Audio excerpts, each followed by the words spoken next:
Seyran ne olur. Susma böyle. Susma, bir şey de bana.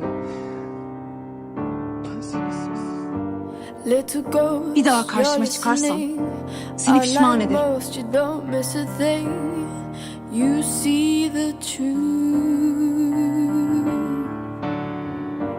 Seyran'a olmuş Ferit'e istiyoruz. Olmuş Ferit'e istiyoruz. Yine çıktın karşına işte. Hadi et bakalım, beni nasıl pişman edeceksin. Ömrüm de evlenmem. Kimse zorlayamaz beni. Sen ne dedin?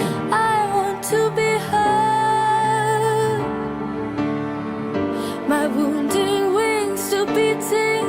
You've always loved the stranger inside me, ugly pretty.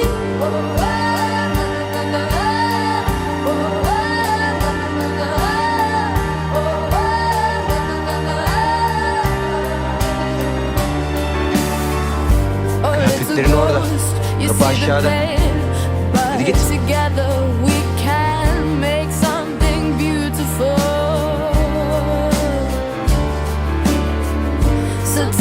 Sen bırak beni.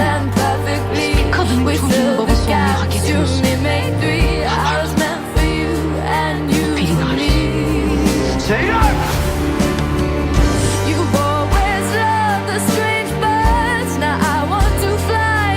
Tek kişi vardı. Bendim o, ben!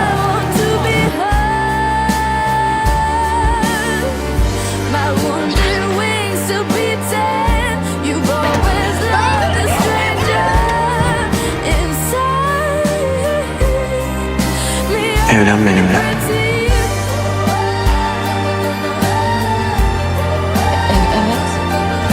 Yani tabii ki evleneceğim.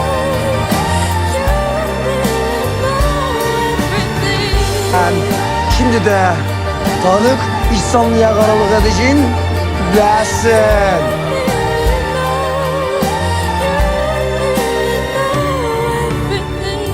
You've always loved the strange birds. I want to fly into your world. I want to be heard.